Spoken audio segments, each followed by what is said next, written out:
Amin. Shalom Aleihim. Haleluya. Bapak Yahweh memberkati saudara sekalian. Pada pagi ini saya akan mengajak untuk kita bersama-sama merenungkan firman Tuhan, saudara-saudara. Saya ingin mengajak untuk kita bersama membuka di dalam kitab Beresit pasal yang ke-6 ayat 11 sampai ayat 13. Saya akan tunggu sampai saudara menemukan ayat ini. Beresit pasal 6 ayat 11 sampai 13. Kalau sudah ketemu, saya akan membacakan untuk saudara. Demikianlah bunyinya. Adapun bumi telah rusak di hadapan Elohim, bahkan bumi itu dipenuhi dengan kekerasan.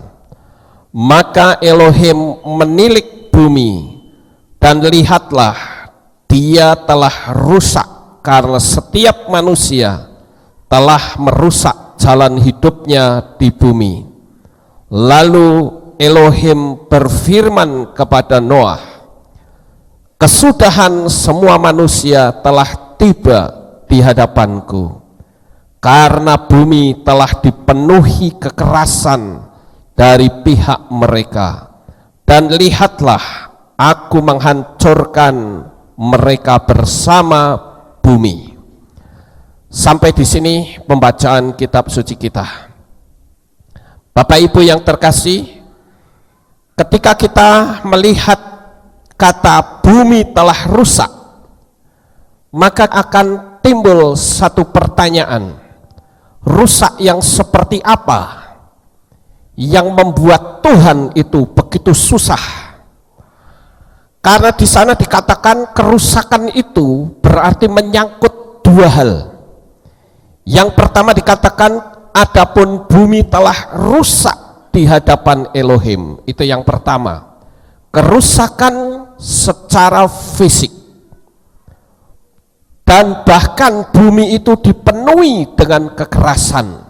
Nah, ini ada kerusakan yang lain, yaitu mental manusia.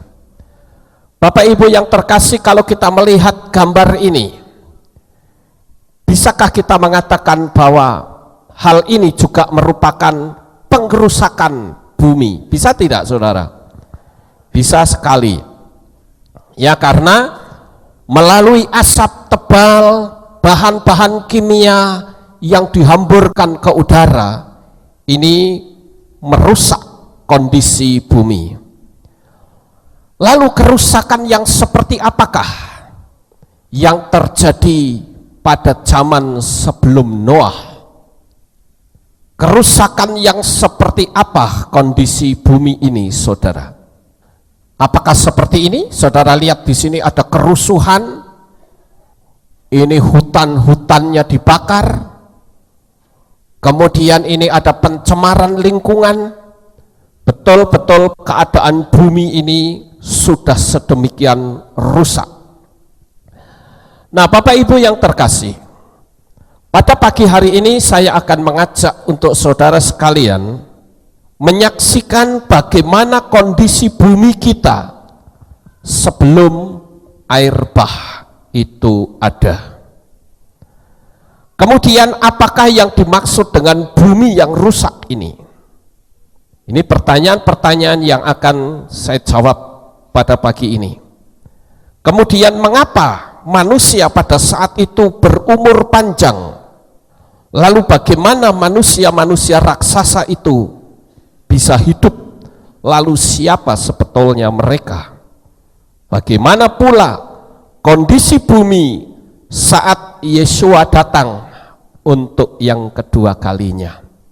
Saya akan ceritakan ini kepada saudara, dan barangkali belum pernah ada apa yang saya sampaikan ini, karena dari apa yang kita pelajari, ternyata saya memiliki sebuah gambaran yang cukup dahsyat yang ada pada zaman sebelum Nuh.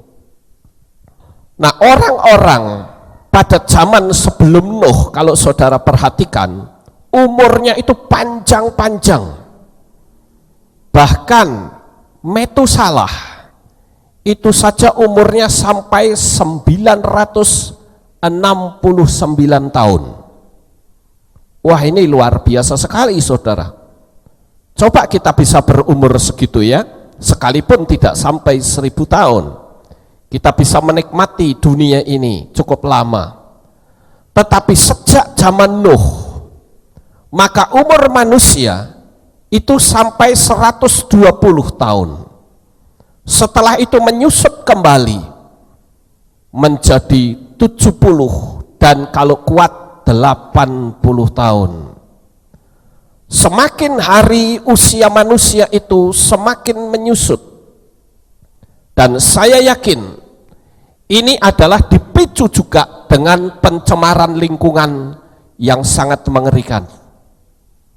Nah, Bapak Ibu yang terkasih, saya akan tunjukkan kepada saudara bahwa bumi kita ini sebelum air bah itu ada, kondisi oksigen yang ada di bumi ini sangat luar biasa. Sangat luar biasa bagusnya. Sehingga membuat manusia pada zaman itu umurnya panjang dan genetika mereka pun tidak mengalami kerusakan. Saya akan tunjukkan bahwa dengan udara yang bersih itu bisa menambah umur manusia. Nah, saudara lihat ini, apa itu terapi udara bersih? Sekarang muncul terapi udara bersih, saudara. Karena semua ilmuwan itu mengakui bahwa bumi kita ini sudah terlalu parah dalam mengalami pencemaran lingkungan. Sehingga sekarang dibuatnyalah alat-alat yang untuk membersihkan udara sehingga di ruangan kita menjadi ruangan yang udaranya bersih, steril. Nah, coba saya akan bacakan ini, saudara, sebuah artikel yang cukup menarik. Mengapa sekarang kita banyak menjumpai penyakit yang sulit disembuhkan? Flu, batuk, dan pilek sudah tidak kenal musim. Ini semua karena udara di sekitar kita begitu terpolusi. Padahal kebutuhan utama manusia adalah oksigen bersih. Perhatikan kata oksigen bersih. Untuk meningkatkan imun tubuhnya. Seperti yang dikatakan oleh Dr. Stephen Levin, PhD, bahwa daya tahan tubuh yang lemah, flu dan demam, penyebab utamanya adalah kekurangan oksigen. Pernyataan senada oleh Dr. Otto Warburg atau peraih Nobel sebanyak 2 kali bahwa sel kanker tumbuh sangat cepat pada kondisi kekurangan oksigen, dan sebaliknya dalam kondisi oksigen berlimpah dapat memperlambat pertumbuhan atau bahkan membunuh sel kanker tersebut. Dari artikel ini, saudara, kita tahu bahwa oksigen itu menjadi satu pemicu untuk membuat manusia berumur panjang. Dan kita lihat ya, ada satu artikel lain yang saya masukkan, judulnya adalah oksigen bersih akan membuat orang berumur panjang. Oksigen merupakan unsur yang sangat dibutuhkan seluruh makhluk hidup, terutama manusia, dan oksigen ini unsurnya sangat melimpah di muka bumi. Tetapi oksigen adalah unsur yang sangat mudah terkontaminasi dan terpengaruh dengan kondisi sekitar karena merupakan unsur reaktif. Di udara banyak kandungan unsur karbon dioksida, nitrogen, karbon, dan lainnya. Kandungan oksigen yang terdapat di udara sekitar 20%. Oksigen sendiri berasal dari tumbuh-tumbuhan. Perhatikan kata tumbuh-tumbuhan, dari hasil fotosintesisnya. Jika semakin banyak pohon yang tumbuh, akan semakin banyak pula oksigen yang dihasilkan. Saudara perhatikan kata-kata ini ya. Jika semakin banyak pohon yang tumbuh, akan semakin banyak pula oksigen yang dihasilkan.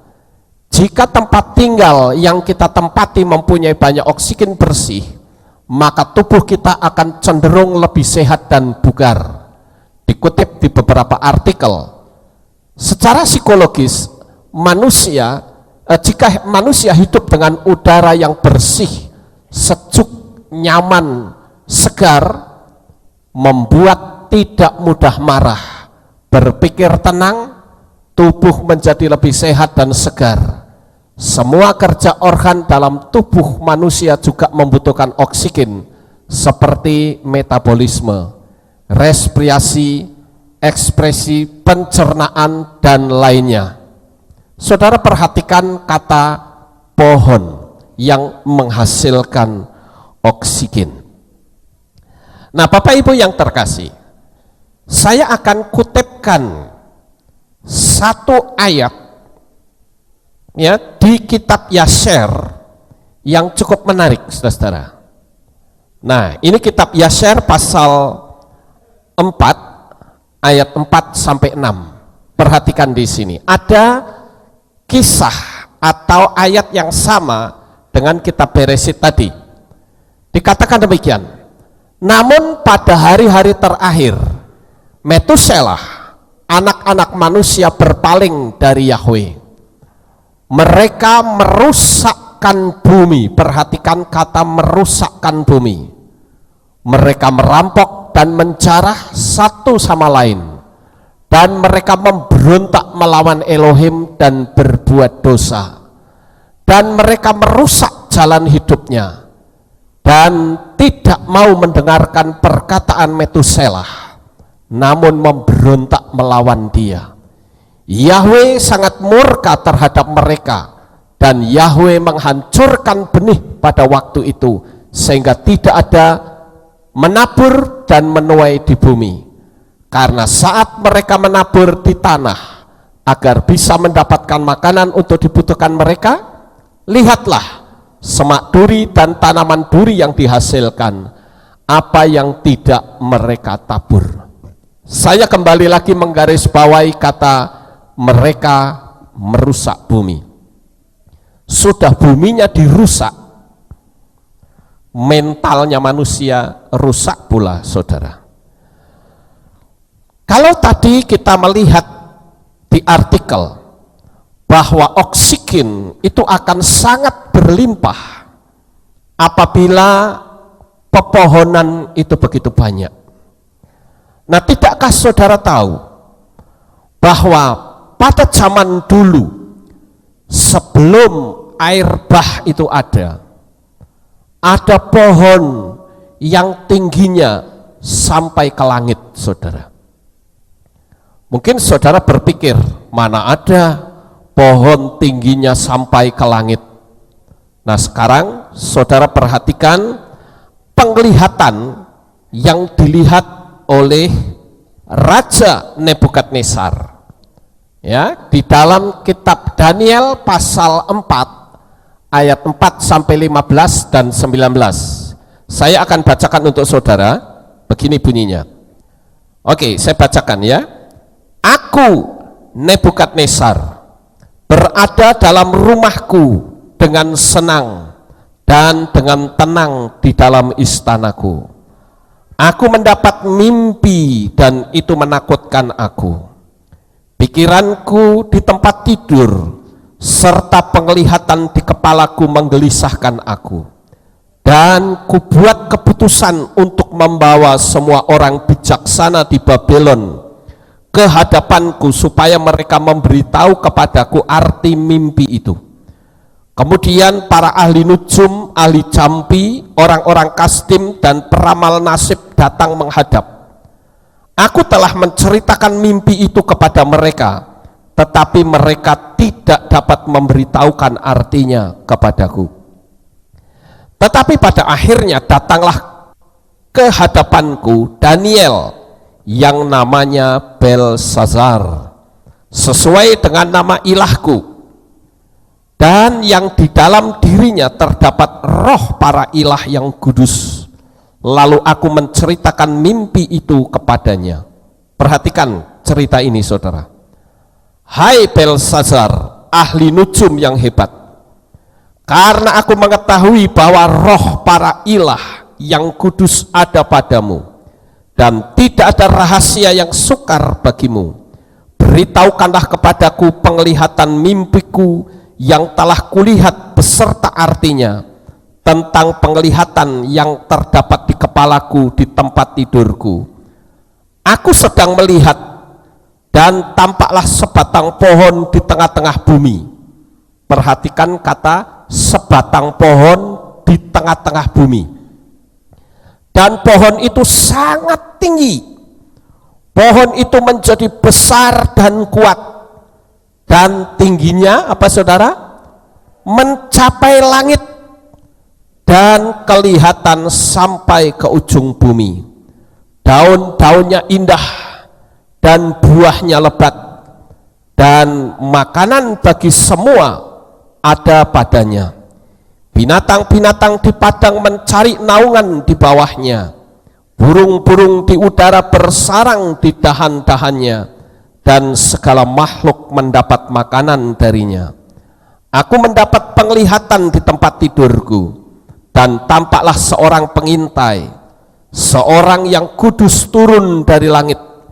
Ia berseru dengan nyaring dan berkata demikian, tebanglah pohon itu dan potonglah dahan-dahannya, gugurkanlah daun-daunnya dan hamburkanlah buah-buahnya.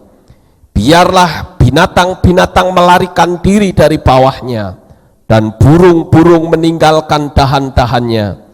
Tetapi biarkanlah pangkal akar-akarnya di dalam tanah bersama dengan belenggu besi dan perunggu, dan pada rumput di padang, dan biarlah dia dibasahi dengan embun dari langit, dan bagiannya bersama dengan binatang-binatang di atas rumput bumi.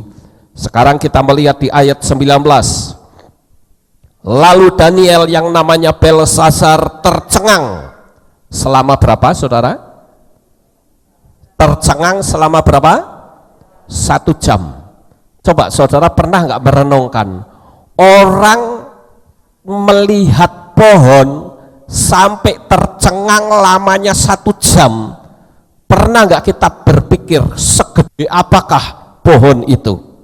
Ya, di sana dikatakan, lalu Daniel yang namanya Belsazar tercengang selama 1 jam. Pikirannya menggelisahkan dia. Raja berkata, Belsazar, jangan biarkan mimpi atau artinya itu menggelisahkan engkau. Belsazar menjawab dan berkata, Tuanku, mimpi itu untuk mereka yang membencimu, dan artinya adalah untuk musuh-musuhmu. Dan saudara bisa lihat kelanjutannya saudara. Tetapi kembali lagi, yang ingin saya tunjukkan kepada saudara adalah apa yang dilihat oleh Raja Nebukadnezar ini. Ada sesuatu yang sangat menarik menurut saya, yaitu tentang pohon yang tingginya mencapai langit, yang membuat Daniel itu bisa tercengang-cengang. Kira-kira seperti apakah pohon itu saudara? Kita hidup di dunia teknologi, jadi apapun kita bisa menyelidiki melalui teknologi itu. Nah, saya akan tunjukkan kepada saudara gambar ini. Ini sebetulnya adalah pohon yang pernah dilihat oleh Raja Nebukadnezar, dan pohon ini sudah menjadi fosil, menjadi batu saudara. Kalau saudara perhatikan, sebesar apakah kalau tunggulnya saja seperti ini saudara. Ini adalah yang hijau ini sebetulnya adalah pohon-pohon yang biasa kita lihat. Sedangkan ini adalah pohon yang dilihat oleh Raja Nebukadnezar tadi. Kalau tunggulnya saja seperti ini ke atasnya mau berapa kilometer saudara kira-kira? Nah, saya akan ajak saudara untuk menyaksikan video tentang pohon ini, ya. Dan pohon ini dilihat menggunakan drone. Nah, sekarang kita akan saksikan videonya sebentar sebelum saya lanjut. Oke, silahkan.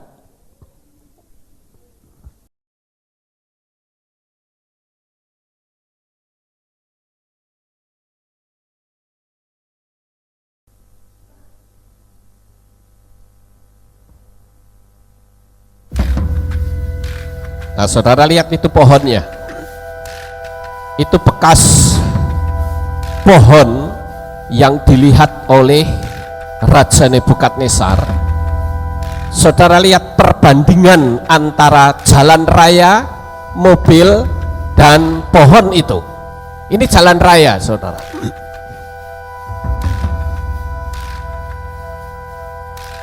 Ini dilihat melalui drone. Ini pohon-pohon yang biasa. Nah, ini lihat, ini jalan raya saudara, ya. Ini ada mobil pada lewat di bawahnya.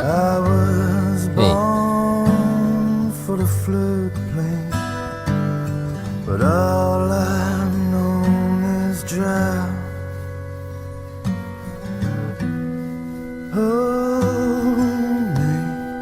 Jadi apa yang dilihat oleh Raja Nebukadnezar itu secara fisik memang ada di dunia ini.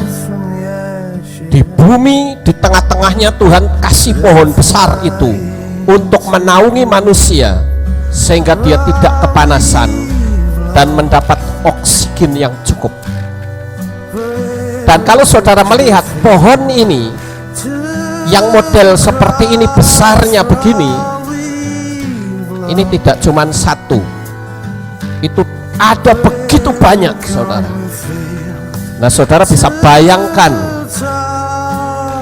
bagaimana kondisi orang pada zaman sebelum air bah ada.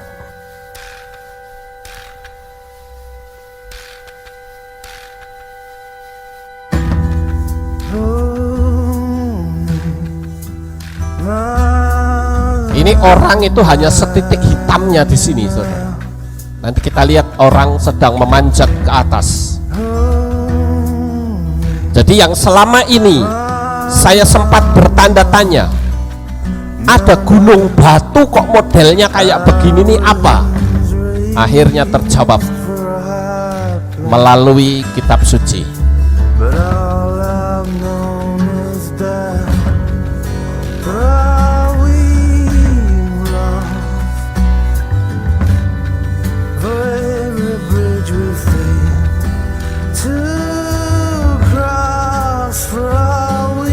Nah, saudara lihat ini jalan raya ini,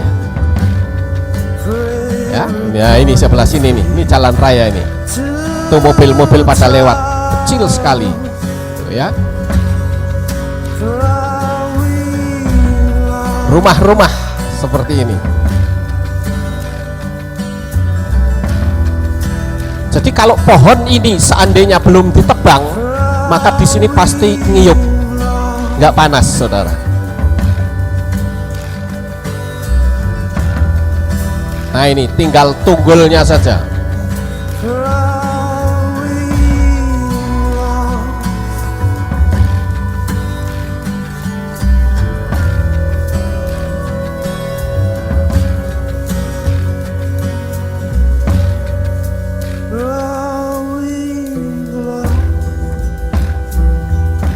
Ini mobil lewat nih, kecilnya segini nih mobilnya nih. Coba saudara lihat.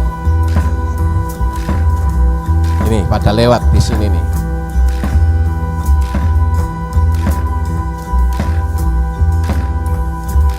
Jadi tidak heran kalau Daniel menjadi terperangah, tertegun selama 1 jam lamanya. Saudara bisa bayangkan seandainya saudara ada di sana, hanya melihat tunggulnya saja kita bisa tercengang-cengang, saudara.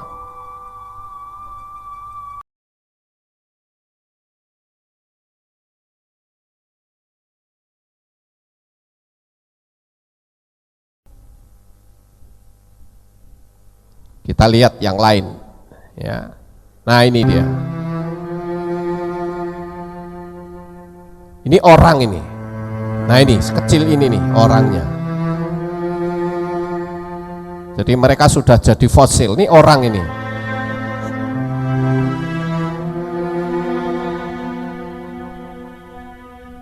Nah, ini dilihat dari pesawat. Nah, ini orangnya nih.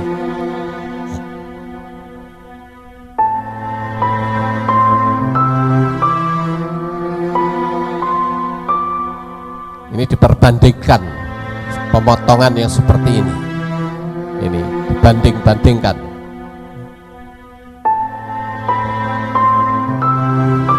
Nah, pohon ini memiliki sel yang cukup unik. Jadi pohonnya jenisnya berbeda dengan pohon yang lain, saudara ya. Bentuk selnya seperti ini sel pohon tadi.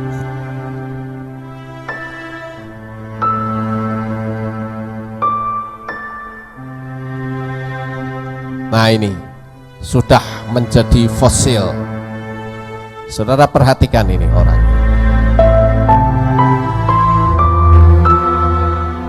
Ini pohon semua ini sebetulnya ini.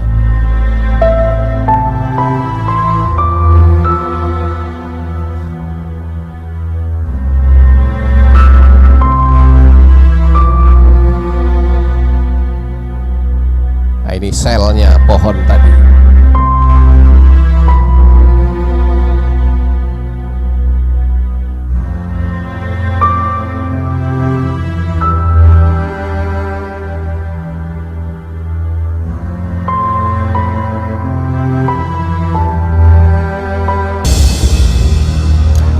Ini adalah tengkorak raksasa.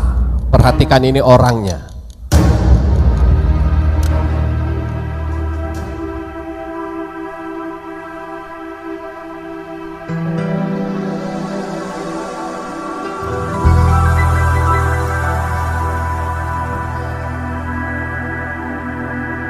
Ini sisa-sisa pohon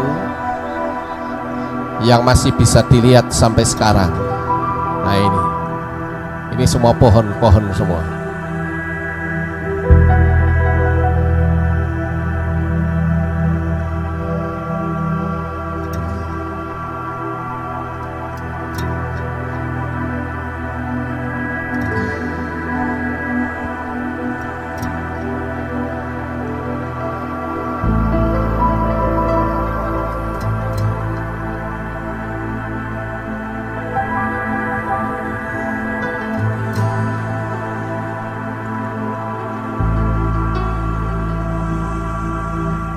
Ini juga potongan pohon.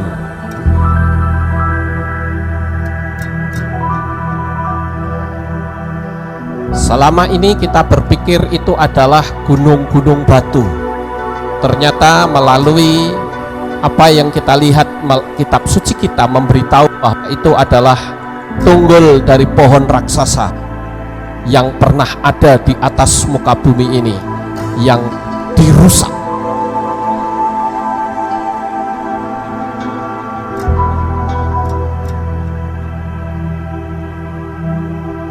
Sampai awan saja ada di bawahnya. Ya, mungkin sampai di sini selesai ya. Oke, saya lanjut, saudara-saudara. Nah, ini saya tunjukkan beberapa gambar sisa-sisa pohon yang pernah ada. Nah, ini di Amerika ya. Ini pohon yang tadi. Ini juga. Nah, ini pohon-pohon yang ditebangin. Nah, ini dilihat dari pesawat ya, ini sayapnya pesawat, Ini dilihat dari udara, ya tunggulnya seperti ini. Orangnya kecil-kecil sekali, sak kerikil-kerikil ini ya. Ini sebetulnya adalah rontokannya dari sel-sel dari pohon ini. Nah, ada satu pertanyaan, siapa yang memotongnya ini? Nah, ini menjadi sesuatu yang sangat misterius, saudara. Sampai sekarang belum ada yang bisa menjawab. Para ilmuwan pun masih belum tahu. Tetapi kalau saya melihat dari apa yang kitab suci tulis, bisa saja yang merusak itu para malaikat. Karena kalau saudara perhatikan di sini, di dalam kitab suci tadi ada seorang pengintai yang turun dari langit. Inilah yang memerintahkan menebang pohon itu. Jadi bisa saja ini dilakukan oleh malaikat. Karena kalau manusia, dia pasti tidak akan mampu karena terlalu besar. Kecuali pohon-pohon raksasa yang lain, itu bisa saja dirusak oleh manusia-manusia raksasa biasa. Tapi kalau yang ini, saya yakin pasti yang memotong adalah malaikat-malaikat. Coba kita akan baca sekali lagi ayatnya ya. Dan tampaklah seorang pengintai, seorang yang kudus turun dari langit. Ia berseru dengan nyaring dan berkata demikian, tebanglah pohon itu dan potonglah dahan-dahannya, gugurkanlah daun-daunnya dan hamburkanlah buah-buahnya. Biarlah binatang-binatang melarikan diri dari bawahnya dan burung-burung meninggalkan dahan-dahannya. Tetapi biarkanlah pangkal akar-akarnya di dalam tanah bersama dengan belenggu besi dan perunggu dan pada rumput di padang, dan biarlah dia dibasahi dengan embun dari langit dan bagiannya bersama dengan binatang-binatang di atas rumput bumi. Inilah alasannya mengapa saya katakan yang memotong para malaikat, karena hasil potongannya itu rapi. Oke, sekarang saudara lihat ini ya. Ini jalan raya ini ya. Dan ini adalah tunggul dari pohon. Ini ada di Namibia. Ini semua ini adalah pohon-pohon ya. Ini sampai awan ada di atas, di bawahnya ya. Ini semua pohon-pohon semua. Saya tunjukkan beberapa pohon yang ada di belahan bumi kita. Ini ada di Argentina. Ini perbandingannya, kalau ini pohon yang sekarang dan ini pohon yang kecil, ini pohon yang raksasa tadi ya. Kemudian ini di Amerika, ini kan sama ya bentuknya, saudara. Ini di Rusia. Kemudian ini di Ethiopia, saudara lihat ya. Ini pohon-pohon semua kecil-kecil kayak rumput. Ini di Venezuela. Saya melihat hal ini yang paling banyak itu di Venezuela. Pohon-pohon yang tumbang ini. Ini juga sama di Venezuela. Nah, luar biasa sekali bukan, saudara? Kita bisa membayangkan apa yang terjadi pada zaman sebelum air bah. Ini juga pohon ini. Nah, ini sungainya, ini pohonnya. Banyak di Venezuela. Bahkan ini di Asia. Kita mungkin selama ini berpikir ini adalah bukit-bukit batu. Sebetulnya ini adalah pohon yang tumbang yang menjadi fosil. Ya, ini kalau pohon tumbangan seperti ini berantakan ya, ini juga sama seperti ini. Nah ini pohon semua, ini di Swiss ya, di Switzerland. Ini juga sebetulnya adalah pohon. Ini di Australia, mungkin saudara masih ingat ada satu tempat wisata yang kalau orang pergi ke Australia itu namanya Uluru. Uluru itu orang berpikir ini adalah bukit batu, padahal sebetulnya ini adalah pohon yang dipotong. Nah ini juga kalau ini masih dianggap kecil, Tapi ini sisa-sisa dari pohon-pohon raksasa tadi. Jika kita berbicara tentang pohon, kita akan berpikir seperti apakah pohon pengetahuan baik dan jahat itu? Bagaimanakah bentuk buah pengetahuan baik dan jahat yang dimakan oleh Adam dan Hawa? Saya melihat di internet semua gambaran dari peristiwa Adam dan Hawa itu seperti gambar ini, saudara. Seperti ini, ya. Buahnya itu modelnya kalau enggak model buah jeruk, ya model buah apel. Bahkan orang Kristen pun mereka masih memiliki bayangan buah pengetahuan baik dan jahat itu seperti apel. Tetapi sekarang dengan munculnya kitab-kitab yang hilang, akhirnya kita tahu bahwa pohon pengetahuan baik dan jahat itu bukan seperti apel, tetapi pohonnya itu tinggi seperti pohon cemara dan buahnya itu seperti buah anggur, dan buah itu sangat indah dan bahkan wangi, kata kitab suci. Nah, untuk itu saya akan tunjukkan kepada saudara, karena kita kan istilahnya pagi ini tur, ya, jalan-jalan melihat keadaan bumi sebelum air bah ada. Kita akan lihat di dalam kitab Henok pasal 32 ayat 3 sampai 4, saya bacakan untuk saudara, ya. Dan setelah wangi-wangian ini, selagi aku menatap ke utara, di atas gunung-gunung itu, aku melihat 7 gunung penuh dengan pohon nard pilihan, dan pohon wangi-wangian, dan kayu manis, dan lada. Dan dari sana aku pergi melalui puncak semua gunung-gunung ini, jauh ke arah timur bumi, dan lewat di atas laut Eritrean, dan pergi jauh darinya, dan lewat di atas malaikat Zotiel, dan aku sampai di taman. Seterusnya saya akan baca di bagian yang saya short ini. Pengetahuan, pohon pengetahuan yang buah sucinya mereka makan sehingga mendapatkan pengetahuan besar. Pohon itu setinggi pohon cemara dan daunnya mirip daun pohon karop, dan buahnya seperti kumpulan buah anggur, sangat indah dan wanginya tercium hingga jauh. Ini adalah tersingkapnya pohon pengetahuan baik dan jahat. Jadi sekarang saudara jangan lagi berpandangan bahwa pohon pengetahuan baik dan jahat buahnya itu seperti buah apel.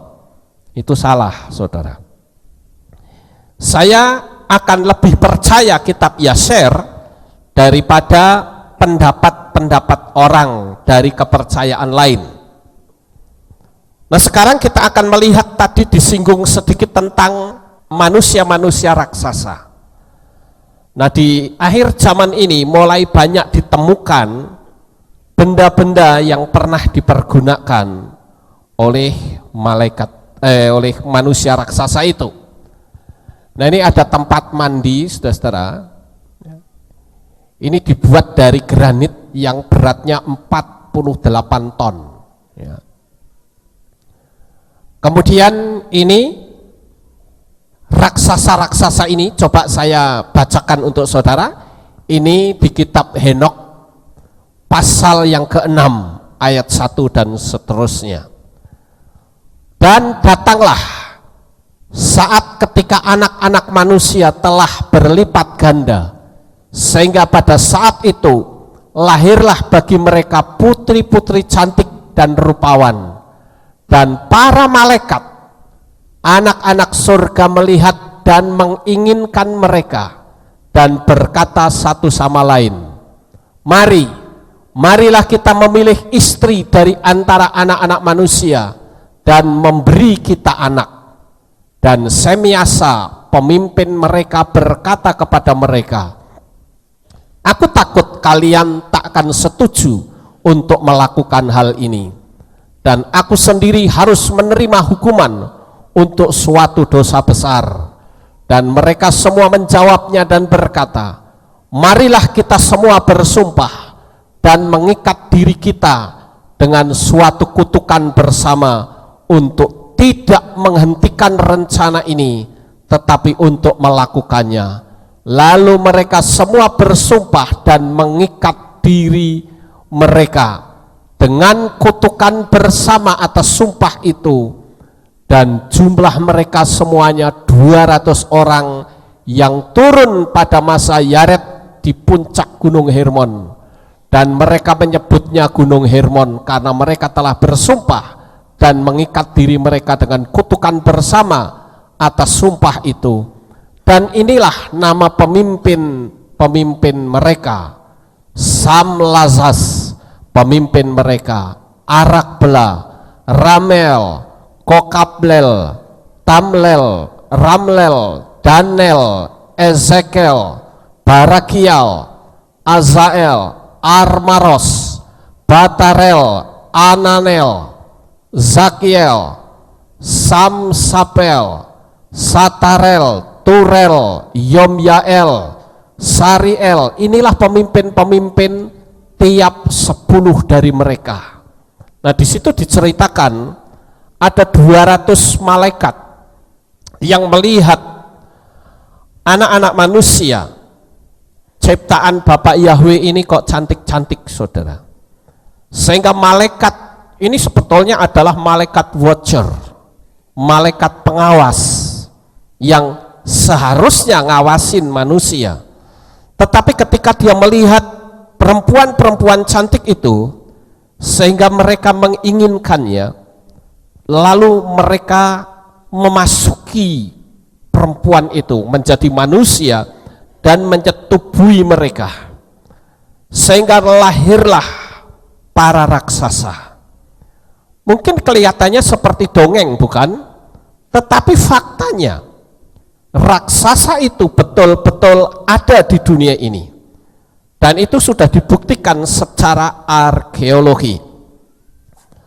Dulu saya pernah menyampaikan hal ini, saudara, tetapi saat saya pertama kali menayangkan ini di website dan di YouTube, banyak tanggapan sinis yang mengatakan, kenapa Pak Lukas kok mempercayai dongeng?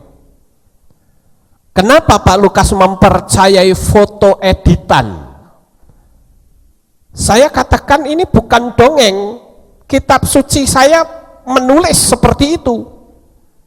Padahal waktu itu saya belum menemukan kitab Henok. Tetapi di kitab Beresit sudah diceritakan di sana. Ada malaikat-malaikat yang menghampiri anak-anak manusia sehingga melahirkan para raksasa. Dan foto itu bukan foto editan, saudara. Dan saat ini setelah diadakan penggalian-penggalian di banyak negara, para arkeolog itu menemukan banyak tengkorak-tengkorak raksasa yang pernah hidup pada zaman Nuh. Jadi hari ini setidak-tidaknya kita punya sebuah gambaran. Yang pertama adalah pohon yang begitu tinggi, yang bisa menaungi, mungkin bisa satu kota lebih, satu pohon itu, saudara. Sehingga kota itu akan sejuk dengan udara yang sangat segar. Tetapi sekarang sudah tidak ada lagi, karena pohon-pohon super raksasa itu sudah pada tumbang. Dan itu yang dikatakan dalam kitab suci, bumi rusak. Ini adalah fosil dari para raksasa yang ditemukan, saudara. Kita lihat yang berikutnya di pasal yang ke-7. Dan semua yang lain bersama dengan mereka mengambil istri, dan masing-masing memilih satu. Ini lanjut cerita tadi ya saudara, malaikat-malaikat tadi yang menyetubuhi manusia dan mulai memasuki mereka dan mencemari diri mereka dengannya, dan mereka mengajarkan jimat-jimat dan mantra-mantra dan cara memotong akar-akaran dan memperkenalkan mereka dengan tetumbuhan, dan mereka pun hamil dan mereka melahirkan raksasa-raksasa yang tingginya 3000 L. Sampai sekarang saya belum tahu 1 L itu berapa. Saya mencoba untuk mencari tahu di internet, saya belum menemukan saudara. Jadi kalau dikatakan 3000 L itu pasti sangat besar sekali saudara, yang memakan habis semua hasil usaha manusia. Dan ketika manusia tidak lagi mampu memelihara mereka, para raksasa itu mengkhianati mereka dan memakan manusia, dan mereka mulai melakukan dosa terhadap burung dan hewan dan binatang melata dan ikan, dan saling memangsa dan minum darah. Lalu bumi menjatuhkan tuduhan bagi orang-orang yang tak berhukum. Kalau mereka memakan manusia, itu masuk akal juga saudara, karena mulutnya itu segede ini. Coba saudara bayangin, masuk akal juga bukan? Ya, manusia dikeletak cuman hanya satu keletakan masuk itu saudara ya. Karena lihat mulutnya nih segede ini, hidungnya segede ini, matanya segede ini ya, ini lihat kakinya segede ini, coba lihat ya, ini perbandingan kakinya. Inilah kondisi keadaan bumi kita sebelum air bah ada. Ditambah lagi di sana hidup binatang-binatang yang sekarang sudah punah, seperti dinosaurus, brontosaurus, dan macam-macam binatang-binatang raksasa itu. Mereka saling berebut, dan bahkan tadi di kitab ini dikatakan mereka melakukan dosa terhadap burung dan hewan binatang melata. Jangan saudara pikir burung itu burung yang kecil-kecil itu saudara, burung-burung raksasa yang paruhnya itu panjang banget, yang lebarnya mungkin satu kehilat kita. Mereka saling berantem ya. Jadi keadaan pada zaman Nuh itu sangat luar biasa. Nah sekarang saudara lihat perbandingannya yang lain. Ini backhoe ya, backhoe sama kepalanya saja masih gede kepalanya saudara ya. Dan ini bukan gambar rekayasa loh ya, jangan saudara berpikir wah itu kan rekayasa. Apalagi kalau saudara berkata itu gaweane Pak Lukas dewe, wah repot saudara ya. Ini bukan gambar rekayasa, ini gambar beneran ya, gambar diambil dari orang-orang para arkeolog yang menggali zaman prasejarah. Mereka ada yang menyebut dengan istilah megalitikum ya, megalitik, mereka menyebutnya seperti itu. Nah ini kepalanya segede ini. Nah saudara lihat perbandingannya, ini manusianya nih raksasanya segede ini. Inilah yang saya tunjukkan kepada saudara sekalian. Kemudian bagaimana dengan tengkorak-tengkorak yang kepalanya panjang, yang wajahnya kayak monyet ini saudara? Saya pernah ditanya orang dulu saudara, tapi saya nggak bisa jawab ya. Dulu beberapa tahun yang lalu ada orang tanya sama saya begini, Pak Lukas, bagaimana menurut Bapak tentang ditemukannya tengkorak-tengkorak yang kayak monyet dan kepalanya panjang? Saya nggak bisa jawab saudara. Saya mau mengatakan alien, kok saya takut salah? Dan saya akan mengatakan itu makhluk setan juga saya takut salah, karena tidak mungkin setan seperti itu, ya, apalagi ada fisiknya. Lalu saya cuma jawab, saya belum bisa menjawab sekarang karena saya belum menemukan sumbernya. Memang secara arkeologi sudah bisa dibuktikan, ya, tetapi saya belum menemukan itu. Nah, oleh sebab itu, saudara-saudara, lalu saya mencari tahu ini sebetulnya apa, ya. Nah, saudara perhatikan ini di tengkorak yang seperti ini banyak ditemukan di Peru, di Siberia, di Meksiko. Lalu siapa ini mereka ini nih? Saudara lihat, memang gedenya sama, tetapi tiba-tiba kepalanya jadi panjang dan wajahnya ini kayak monyet, saudara-saudara. Nah, di sini kita menemukan di kitab Yaser pasal 9, kita menemukan kerangka siapakah sebetulnya, sehingga tidak menafsirkan mungkin barangkali, tetapi memiliki kepastian berdasarkan kitab suci. Ini ada di kitab Yaser, ya, saya akan bacakan untuk saudara. Ini peristiwanya terjadi di Menara Babel, ketika orang-orang berusaha untuk membuat menara di tanah Sinear. Lalu ada 3 kelompok yang berusaha untuk menaklukkan Tuhan, saudara. 3 kelompok untuk menghancurkan Tuhan. Nah, ini kita baca saja, ya. Mereka mulai membuat batu bata dan menyalakan api untuk membangun kota dan menara yang mereka bayangkan untuk diselesaikan. Pembangunan menara ini bagi mereka merupakan suatu pelanggaran dan dosa, dan mereka mulai mendirikannya.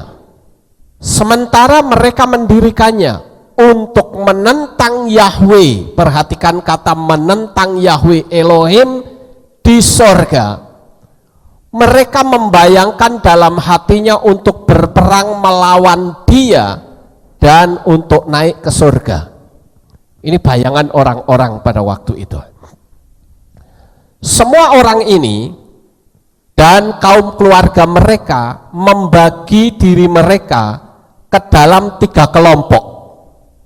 Kelompok yang pertama berkata, kita akan naik ke surga dan berperang melawan Dia.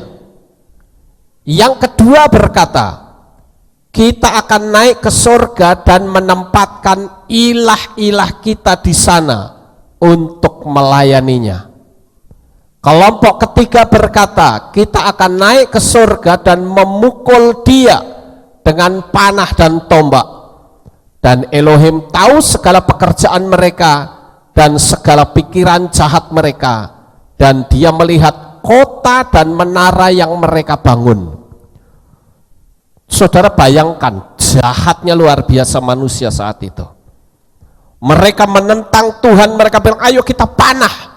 Dan kalau saudara baca di kitab Yaser ini, saudara akan temukan ketika menara itu sudah berdiri sangat tinggi, mereka mengambil panah dan mereka bilang ayo kita panah Yahweh, kita binasakan Yahweh.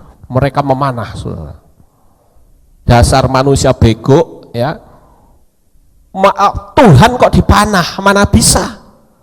Begitu dia memanah, ternyata yang kena panah itu orang yang kerja di atas, yang sedang bikin menara itu di atas.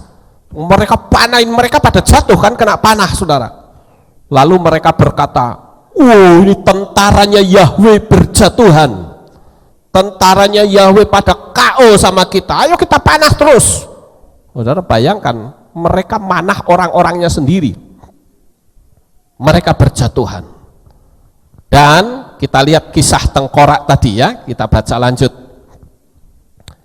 Dan Elohim berfirman kepada 70 malaikat yang berdiri di hadapannya, kepada mereka yang dekat kepadanya, firman-Nya, marilah kita turun dan mengacaukan lidah mereka, supaya orang yang satu tidak dapat mengerti bahasa temannya, dan itu diperbuatnya kepada mereka. Dan sejak hari itu dan seterusnya, mereka lupa setiap orang bahasa temannya, dan mereka tidak dapat mengerti untuk berbicara dalam satu bahasa. Dan ketika tukang bangunan menerima dari tangan temannya kapur atau batu yang tidak dia minta, tukang bangunan akan membuang dan melemparkannya ke atas temannya supaya dia mati. Mereka melakukan ini untuk waktu yang lama, dan mereka membunuh banyak orang dengan cara ini. Wah, jadi terjadi kekacauan, saudara. Ada orang yang di bawah berkata, kasih semen sama saya. Begitu dapat malah dibuang, saudara. Karena mereka nggak ngerti, kamu ngomong apa? Ya. Jadi keadaan, saudara bisa bayangkan, kacau balau. Hanya Tuhan memelintir lidah mereka menjadi bahasa-bahasa KW2, saudara. Kita lihat yang berikutnya. Maka Yahweh memukul 3 kelompok yang ada di sana, dan dia menghukum mereka sesuai perbuatan dan rencana mereka. Mereka berkata, kita akan naik ke surga dan layani ilah-ilah kita, berubah menjadi seperti kera dan gajah. Woi, ngeri ya, saudara. Begitu mereka berusaha untuk melawan Tuhan, secara tiba-tiba wajah mereka berubah menjadi kera dan seperti gajah. Nah, tengkorak-tengkorak tadi itu orang-orang ini, saudara, ya.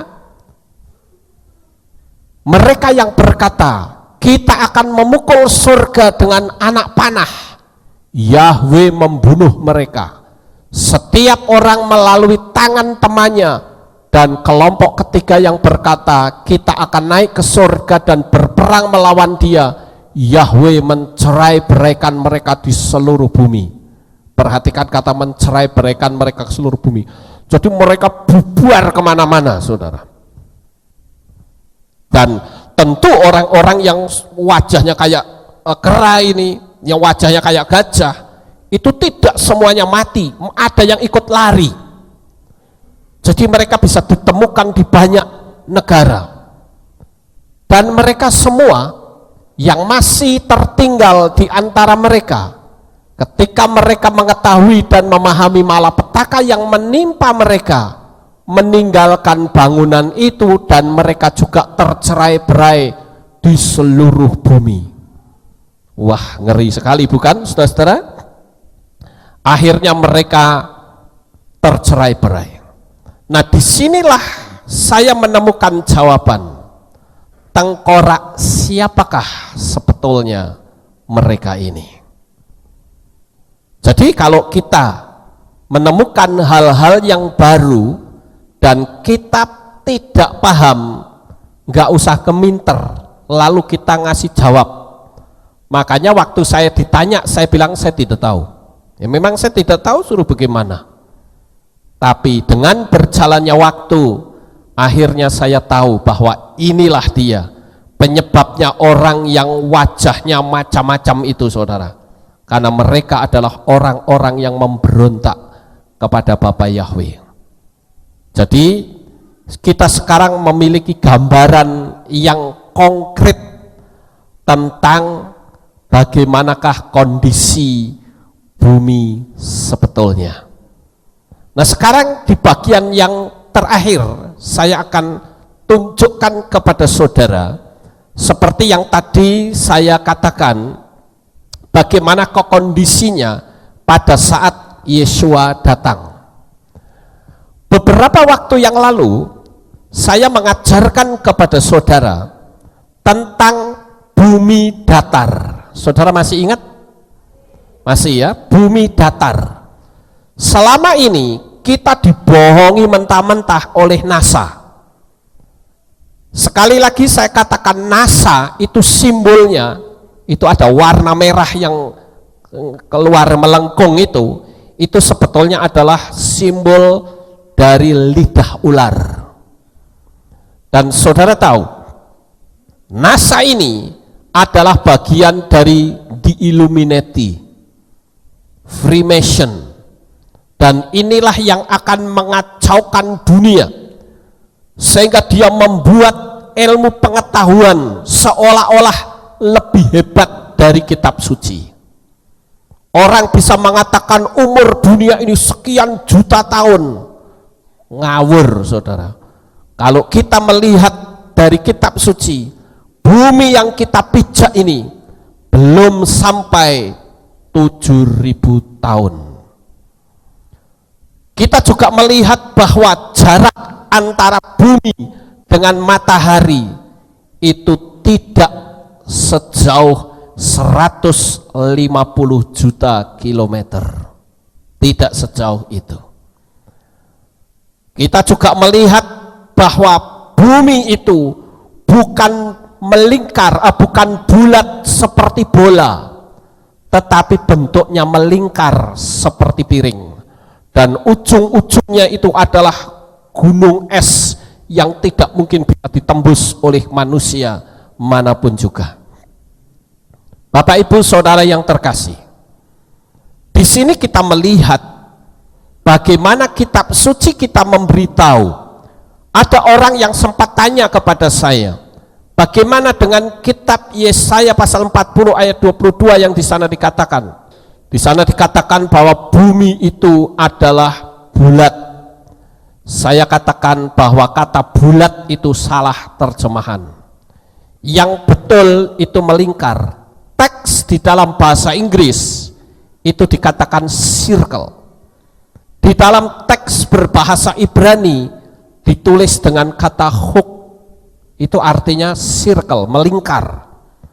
Kalau bulat kayak bola, itu bahasa Ibraninya dur. Jadi yang tertulis dalam kitab Yesaya itu adalah hook, saudara.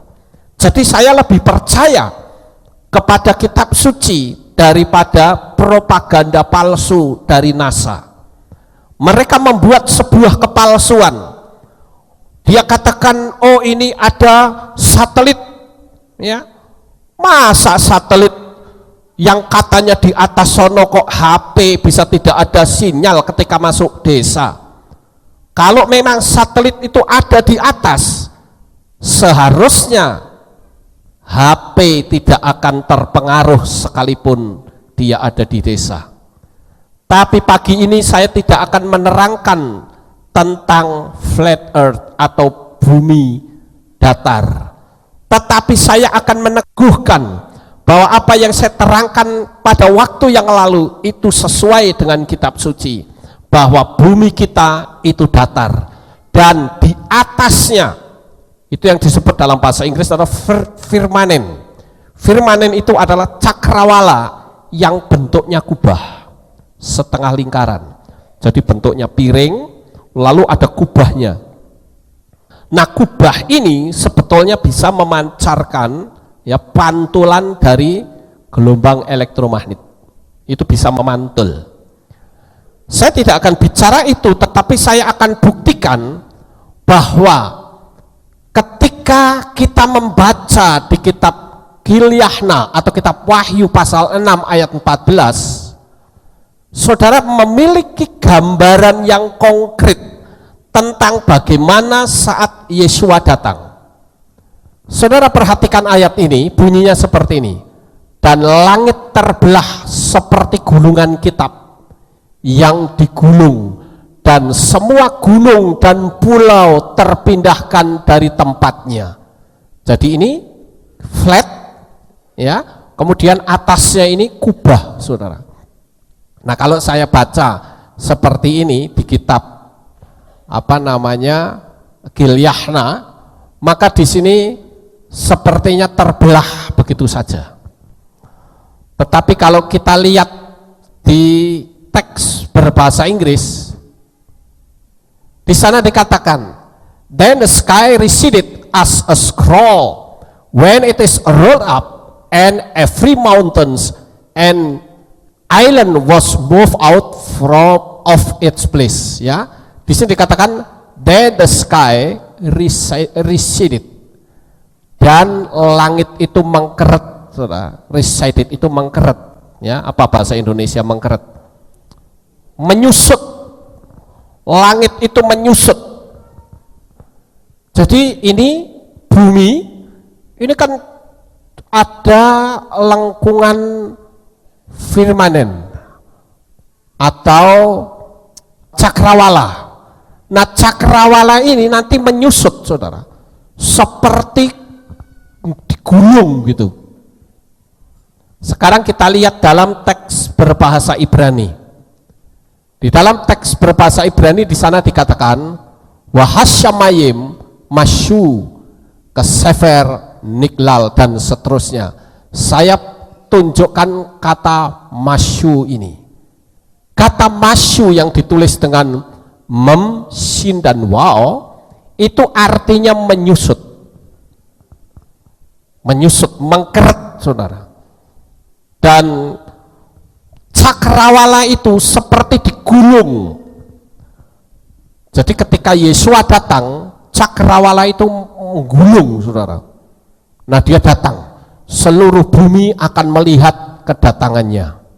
Karena terbuka nih, semua langit itu terbuka, saudara. Nggak ada lagi cakrawala. Jadi kalau saudara lihat ke langit itu blong ke atas sana. Yang selama ini yang kita lihat kan cuman biru saja, itu cakrawala. Tetapi ketika cakrawala itu digulung oleh Tuhan, maka saudara akan melihat nun jauh di sana. Saudara akan lihat sosok yang luar biasa, mempelai pria kita itu datang. Nah, Bapak Ibu yang terkasih, sekarang kita bandingkan jika bumi itu bulat. Bagaimana dengan orang yang ada di bawahnya, nyumpet kayak begini, saudara? Mereka bisa lihat bagaimana gulungnya, bagaimana nih kalau begini nih. Nggak cocok dengan firman Tuhan, saudara. Makanya saya katakan ini buatannya NASA ini palsu, dibohongin kita. Selama puluhan tahun kita dibohongi sama NASA. Seolah-olah mereka meluncurkan satelit melalui roket di Florida, Cape Canaveral. Pernahkah saudara merenung? Di manakah sebetulnya Florida, Cape Canaveral itu? Dia ada di pinggir pantai, saudara. Jadi ketika seseorang itu beli satelit, seperti Indonesia waktu itu kan beli satelit 5 triliun, saudara. Coba nonton. Oh, diajak nih orangnya ke Indonesia. Sekarang lihatnya, nih satelit Anda saya taruh di atas. Kemudian di Cape Canaveral dia terbangkan roketnya. Lah, sejauh manakah mata kita bisa melihat, saudara? Begitu sudah jauh pandangan kita tidak bisa lihat. Ya toh? Ketika mata kita tidak bisa melihat, mereka akan kasih komando, Anda jangan lihat ke atas, nggak akan tahu. Lihat di monitor sekarang. Lalu lihat di monitor, itu roket jalan terus. Sekarang jadi pertanyaan, kamera manakah yang bisa mengikuti jalannya roket yang terus naik, saudara? Pernah nggak kita pakai pikiran? Sama seperti ketika astronot itu masuk ke orbit bulan. Begitu astronot atau Apollo 11 itu turun ke bulan, itu bisa dilihat. Pertanyaannya, siapakah yang memasang kamera terlebih dahulu? Di bulan kok sudah ada kamera bisa menyaksikan Apollo-nya turun. Pernahkah kita berpikir bahwa sebetulnya kita dibohongi luar biasa? Kalau dikatakan oh itu astronotnya turun, lah kok kameranya ada di situ? Berarti kan secara logika sudah ada orang di situ. Betul nggak saya ngomong ini, saudara? Kita ini dibohongi oleh NASA. Dan saudara tahu, Peristiwa itu mereka buat di area 51 di Amerika. Itu top secretnya Amerika itu area 51. Itu adalah area militer yang tidak semua orang bisa masuk ke sana. Kita ini dibohongi, makanya kalau kita lihat Yesua datang dan semua orang melihat, dulu pikiran saya nih, saya buka kepada saudara, saya berpikir begini, ya bumi kita kan bulat, jadi kalau saya ada di bawah seperti ini, lihatnya Yesua, barangkali pakai parabola kali, bisa kan? Di detik yang sama, di menit yang sama, Yesua datang di Israel, kita bisa melihat melalui satelit. Padahal sebetulnya istilah satelit saja tidak pernah ada di antariksa, saudara. Kenapa? Karena NASA sendiri mengklaim bahwa di bumi ini ada sekitar 12 atau 13 ribu satelit. Coba kita pakai logika, saudara. Kalau memang satelit itu ada, pernahkah Indonesia ngeker satelitnya sendiri dan menemukan, itu satelit saya? Nggak pernah ada. Kita dibohongi oleh NASA. Nah, itu pancaran yang dari atas itu bagaimana? Itu sebetulnya adalah pancaran dari parabola yang memancarkan ke atas, lalu tinggal dihitung titik koordinatnya, dipancarkan, kemudian dipantulkan melalui firmamen tadi, melalui cakrawala dipantulkan masuk ke koordinat di Indonesia, lalu di situ disuplai lagi melalui antena-antena HP. Jadi tidak pernah ada itu yang namanya satelit, saudara. Kita dibohongi, apalagi satelit itu kan bentuknya pating celingkring, bukan? Sedangkan pesawat Concorde saja yang kecepatannya bisa melebihi kecepatan suara, itu saja bentuknya aerodinamis. Masa satelit itu bentuknya pating celingkring kayak kayak kipas begitu, ndak rontok. Apalagi mereka punya teori bumi mengelilingi matahari, rontok, saudara. Ya toh? Makanya kita harus berpengetahuan, sekalipun ini tidak ada kaitannya dengan keselamatan, tapi bukan berarti lalu kita nggak mau tahu. Repot kalau seperti itu, saudara. Nah, itu sebabnya pada pagi hari ini, sekarang kita sudah tahu bahwa kita itu ada di sini. Ketika Yesua datang, maka cakrawala ini akan gulung dan Yesua akan bisa dilihat oleh orang di seluruh penjuru dunia.